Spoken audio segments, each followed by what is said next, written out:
It was about this weekend that I is completely missing from my memory, even though I have this eidetic memory, that I had been staying with a cousin, and something about her boyfriend, something about being bad and wrong, and it's all wrapped up in orgasm. And though I don't remember it exactly, I know that something bad happened. So this is a more serious set of paintings I've done. I actually did them for college. It's called Violence Has a Gender. And the story behind it is about when I was about 9 years old. I heard my mom and dad fighting. He was very loudly. My father was a rager. He would scream.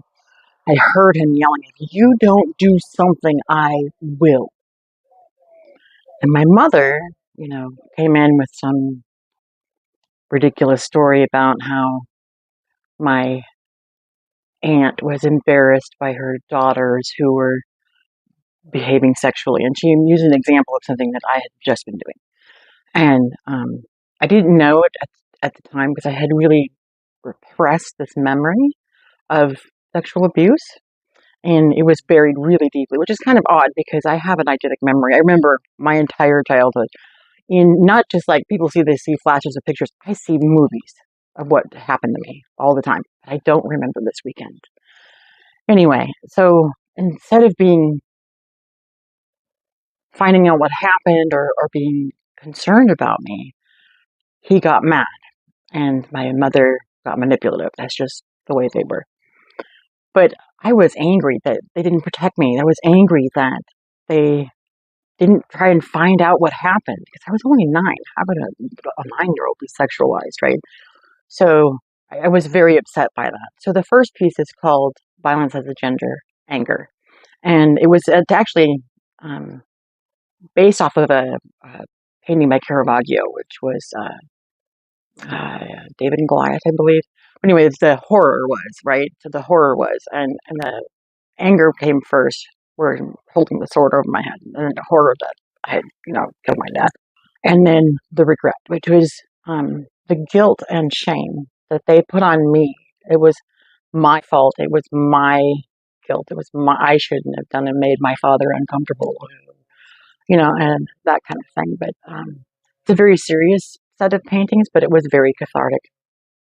This piece I'm doing separately because it's about violence and gender and the repressed memory altogether. It's a self-portrait. In it, I'm showing a circle at the bottom, which is around sacral chakra, which is about survival, about the base needs, about all that, which is very affected by what I went through with my father and about this weekend that I'm missing and all of that.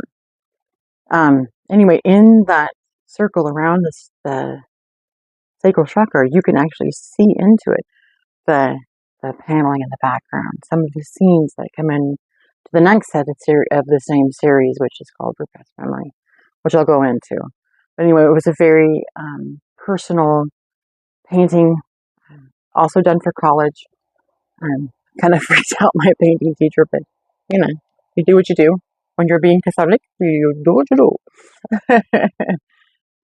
So this next set is called Repressed Memory. It's talking about this thing that had come up, right? Well, in my 30s, I started having some odd, horrible pictures connected to my sexuality. I went to counselor, and she goes, "Oh, this is confusion, whatever." So I kind of just dropped it and left it alone. But then probably around 2017, 2018, I had a stroke. And after that stroke, memories were coming up, and I couldn't hold them down anymore. So I went to my Native American teacher and I talked to her about, I think it's a memory. I think what I'm seeing is a memory. She gave me this ceremony, a releasing ceremony. She goes, "It's negative. We'll just release it. We'll see how it happens." She gave me the ceremony, and I went out into the desert of Oregon. And the night before the ceremony, I had this dream. And in the dream, there was this very angry little 9-year-old girl. And I had tied her up and I'd stuck her in a hole, but she had gotten unburied by the Sense of Mind's owner's dog, and his name was Beowulf. And he had unburied this 9-year-old girl and let her out. And she was murderous and angry and running around going, I'm going to kill you. I'm going to kill everyone you love. I'm going to let everybody know what a horrible person you are. I'm going to ruin your life. And she was running around like crazy. Well, very calmly, I wrapped her back up in rope and I threw her back in the hole. And I picked up that treacherous dog and I threw him in the hole and I started burying them. Well, bunch of people had started gathering around because they had saw me throw this dog into a hole, and I started, and they started yelling at me about animal abuse. Well, obviously they didn't see the little girl, but anyway, I woke up from this dream going,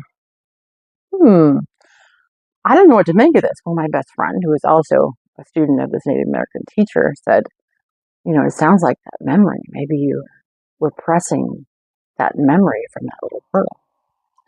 Well, I went to go do the ceremony, and I found this old sunstone mine that had not been used in years, and it looked like this man-made medicine wheel. It was perfect. It was the perfect energy. It had this big rock in the middle and a flat stone, and I sat down, and I started to draw this little girl, and she was screaming, angry, screaming. So I rolled it up, and I started to burn it. And with the ashes, I kept hearing in my mind, sackcloth and ashes, which is the biblical term for mourning, right? So I took the ashes and I put it on my forehead, and I started to take the ceremony, which was taking this rock and banging it against another rock, and this anger started to rise at me. And I was unable to control the anger. I was screaming and like a wild banshee, just yelling. And I picked up the stone and I started throwing it as hard as I could at this, and then I picked up another stone and I kept doing it until I was completely stunned. Well, at the end of that, I recognized that that 9-year-old girl was the one that I had been repressing. That I had the memory of my father saying the thing about, you do something or I will. But it was about this weekend that I couldn't remember. I still can't remember. I think it's kind of a blessing I can't remember because I don't know the actual abuse that went on. But I remember something about a plaid couch, something about a 1970s console television, something about paneling on the walls. And it was like I was disassociated completely from the experience. And it was just by focusing on inconsequential details, right? They were the couch, the TV, the paneling, anything to pull me away from what I was actually going through.